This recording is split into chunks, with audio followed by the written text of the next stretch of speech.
مشروع دفء ودعوة، كونوا لهم دفءا ورحمة.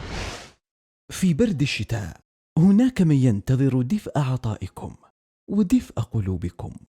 من خلال مشروع دفء ودعوة نسعى لمد يد العون للجاليات المحتاجة، فنمنحهم كسوة تقيهم البرد وكلمة تلامس قلوبهم، لتجتمع الرحمة بالدعوة في مبادرة واحدة.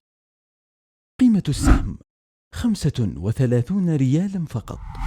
الهدف توزيع 1200 كسوة.